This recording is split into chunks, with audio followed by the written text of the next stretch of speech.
JKUT News 18.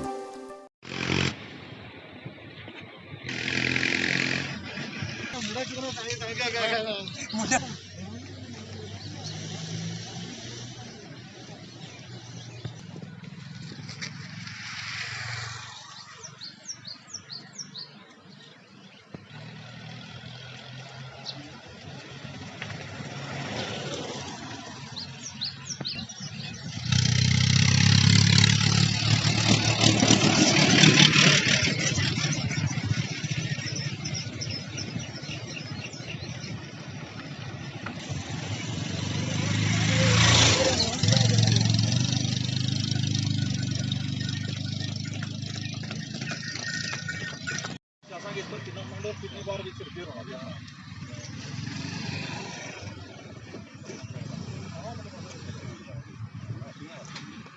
Sir, आप मेरे पीछे देख सकते हैं, ये एक इंटरनेशनल ट्रेडिंग के लिए एक बहुत पहले एक ब्रिज बनाया गया था। बड़े अफसोस की बात है कि यहाँ से 3 गांव जो आगे पड़ते हैं, जो इस पुल से होकर गुजरते हैं, लोग हज़ारों लोग जहाँ दिन से गुजरते हैं यहाँ से। मैं बड़े अफसोस की बात, आपसे पहले भी कई बार एडमिनिस्ट्रेशन को इस पुल की खस्ता हालत जो बताई गई थी, मगर एडमिनिस्ट्रेशन का इस तरफ आज तक कोई ध्यान नहीं बढ़ा है। देखिए, यहाँ से इंटरनेशनल ट्रेडिंग होती है, पाकिस्तान को LOC जो ट्रेड था हमारा इसी पुल से गुजरता है। इसका फुटपाथ देखें, जब PHE की यहाँ से पाइप पड़ी तो उन्होंने फुटपाथ को उखाड़ा था, मगर PHE वालों ने जब अपनी पाइप डालने के बाद उसको वापस रिपेयर करवाना था, मगर मुझे बड़े अफसोस के साथ कहना पड़ता है कि कहीं ना कहीं वो एडमिनिस्ट्रेशन की जो नालायकी की वजह से आज हमारा जो पुल है वो खस्ता हालत में और टूटने की कगार पे पहुंच गया है। मेरी आपके मीडिया के माध्यम से ये अपील रहेगी हमारे ड्यूटी बनने के बाद जो हमारे जब नए DC साहब आए हैं उनसे, कि एक वो दौरा इस पुल का करें और जल्द से जल्द इसकी जो रिपेयरिंग है, कम से कम ब्लैक टॉपिंग तो करवानी चाहिए। देखिए, दिन में हज़ारों ट्रैक्टर यहाँ से गुजरते हैं, उनकी बजरी जो गिरती है, कई बार यहाँ एक्सीडेंट हुए, कई लोगों की जान व माल भी यहाँ से उनको नुकसान पहुँचा है। मेरी एडमिनिस्ट्रेशन से अपील रहेगी कि जल्द से जल्द इस पुल को वापस रिपेयर किया जाए और कम से कम हो सके जो लोगों को, आम लोगों को चलने के लिए जो फुटपाथ है, इसको भी रिपेयर करना चाहिए। जैसे कि आपके चैनल के माध्यम से हमने वक्तन पुंछ के जो काम अभी तक नहीं हो पाए हैं, किसी कारण से, किसी की लापरवाही से नहीं हो पाए हैं, चाहे वो कोई डिपार्टमेंट है, चाहे हमारे यहाँ के नेतागण लोग हैं, तो आज हम आपके चैनल के माध्यम से एक बार फिर एडमिनिस्ट्रेशन को एक उम्मीद जगी है कि हम बात करें। आज हम बताना ब्रिज पे खड़े हैं। ये पुल जो है इतना महत्वपूर्ण पुल है कि सबसे पहले ये डिफेंस के लिए बहुत ही महत्वपूर्ण है। उसके बाद इसके पुल के उस पार का जो गांव है, 3 से 4 गांव हैं, इसकी पॉपुलेशन जो है मिनिमम जो है 8 से 10 हज़ार के बीच होगी। और डिफेंस के लिए इसलिए महत्वपूर्ण है, ये सब समझते हैं कि हमारे रीइंफोर्समेंट के लिए जब ऐसी कोई मूवमेंट होती है बॉर्डर एरिया के ऊपर, डिस्टर्ब एरिया में रह रहे हैं हम, तो ये ब्रिज जो है हमें बहुत बड़ी सपोर्ट करता है। उसके लिहाज से देखा जाए तो जब से ये पुल बना है तब से इस जो डिपार्टमेंट के अंडर है, उस डिपार्टमेंट ने इसकी तरफ एक बार भी नहीं देखा है। और उसके बाद इसके ऊपर ब्लैक टॉपिंग भी नहीं हुई है। इसके जो लेफ्ट राइट के दोनों जो फुटपाथ हैं वो इतने डैमेज हो चुके हैं कि इससे पहले भी इसमें एक्सीडेंट हुए हैं। 2-3 जो हमारे नौजवान बच्चे हैं जो कि इस दुनिया से चल बसे हैं, और हम चाहते हैं कि आगे भी ऐसा ना हो, लेकिन डिपार्टमेंट की जो है नालायकी है कि जो डिपार्टमेंट ने इसको इग्नोर किया है। लेकिन अभी हमें एक उम्मीद जगी है पिछले कोई 20 दिन से कि जब हमारे यहाँ पर DC साहब थे राहुल यादव जी, उन्होंने भी इतनी तवज्जो नहीं दी यहाँ पुंछ के लोगों को काम के लिए, जब पुंछ के लोगों की भलाई के लिए। लेकिन अभी जो DC साहब हमारे पास आए हैं तो ये उम्मीद जगी है पुंछ के लोगों को कि DC साहब जो हैं इंद्रजीत साहब, ये पुंछ में उन्होंने ऐसे कई स्पॉट्स हैं जहाँ पर उन्होंने दौरा किया है, जैसे हॉस्पिटल हो गया और अन्य कई डिपार्टमेंट है जहाँ पर जिन्होंने सरप्राइज चेकिंग की है, वहाँ पर जो है पब्लिक को उसकी सुविधा मिली है, उसका बेनिफिट मिला है। और मैं DC साहब से ये रिक्वेस्ट करता हूँ कि आपने भी इस पुल से कई बार निकलना है और एक आम आदमी निकलता है, और DC साहब खुद इस पुल पर आएँ, 5 मिनट के लिए आएँ या 6 मिनट के लिए आएँ, देखें इस पुल की बद से बदतर हालात है, तो क्या हमारे शहर का विकास होगा। लेकिन ड्यूटी के बाद एक उम्मीद थी हमें, वो उम्मीद हमारी खत्म हो चुकी थी, लेकिन DC साहब के पुंछ पहुँचने पर, इनका शुभ कदम जब पुंछ में पहुँचे तो हमें उम्मीद जगी है। हमें उम्मीद, इस उम्मीद से मैं बार बार ये कह रहा हूँ आपके चैनल के माध्यम से कि ये DC साहब आएंगे, देखेंगे और 1-2 महीने तक जो है वो डिपार्टमेंट इस पुल को मेंटेन करेगा, जिससे लोगों की परेशानी खत्म होगी। वैसे भी ये पुल जो है सिंगल वे पुल है और डबल वे पुल बनना चाहिए, और सर्वे भी हुआ है, ना जाने कहाँ ये रुकावट आ रही है और किस कारण रुकावट आ रही है। तो कुछ जो नालायकी है हमारे यहाँ पर क्या है कि जो हम बटे हुए हैं, हम अगर एक प्लेटफार्म पे हो, हमारे नेतागण जो है पक्ष विपक्ष की बात ना करें, सिर्फ पुंछ के लोगों की भलाई की बात करें, पुंछ के लोगों के काम के लिए बात करें, डेवलपमेंट की बात करें, तो हम समझते हैं कि हम बॉर्डर टोल एरिया में रह रहे हैं, हम कभी महसूस नहीं करेंगे हम महफूज हैं। आज ही महफूज थे हमारे बुजुर्ग, और हम भी महफूज रहेंगे, आने वाली जनरेशन भी महफूज रहेगी और पुंछ के लोगों की भलाई होगी। Thank you. मैं दिगवार का रहने वाला हूँ तो यहाँ पर आज मैं आ रहा था तो मैं पहले भी एक बार बोला यहाँ पर। तो यह पुल है हमारा यहाँ पर जो कि बिल्कुल बॉर्डर के ऊपर है।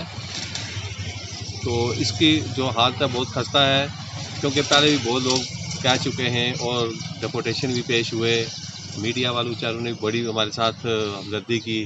तो आज तक इसकी ना कोई रिपेयरिंग हुई ना कुछ हुआ, क्योंकि ये पुल जो है वो हम लोग बॉर्डर में कोई बीमार होता है, हमारे पास कोई इतना आने का इधर नहीं, इसी पुल से हम गुजरते हैं। और ये हालत इतनी है कि ये बिल्कुल ख़राब हो चुका है। शेलिंग के दौरान तो हमें प्रॉब्लम थी, आज चलो शेलिंग नहीं हो रही है, फिर भी खड़ी कलमाड़ा है, दीवार है, रोड है, ये सारे को लिंक करता है ये पुल।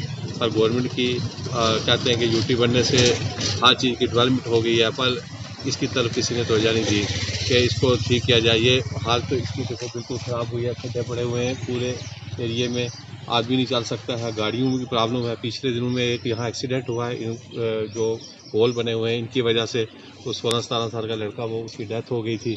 तो इसलिए हमें गवर्नमेंट से यही है कि इस पुल को जल्दी रिपेयर किया जाए। और शाम को इतना है कि जब ट्रैफिक होती है ये बिल्कुल जाम हो जाता है, यहाँ से निकलना बड़ा मुश्किल है। ये जो इसकी फुटपाथ है ये देखो सारे टूटे हुए हैं, ना आदमी चल सकता है, वो बीच से जाएगा फिर एक्सीडेंट तो होगा ही है।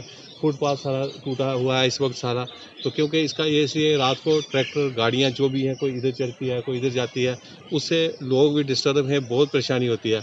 हमें अपनी पुलिस डिपार्टमेंट में सबसे एक गुजारिश भी है कि अगर शाम को यहाँ पर एक गाज लगाई जाए ताकि गाड़ी को एक एक करके छोड़ा जाए, तो ताकि लोगों की सेफ्टी हो सके, और गवर्नमेंट को भी ये इसकी तरफ ध्यान देना चाहिए।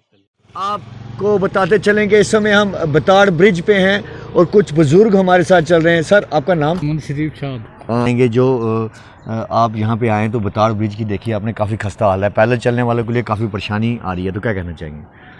मैं इसमें ये कहना चाहूँगा कि एक डिक्शन प्लान जो है, अगर उसकी कापी आप लेकर पढ़ेंगे जी, तो ये पुंछ उसमें फिगर नहीं है इंडिया में जी।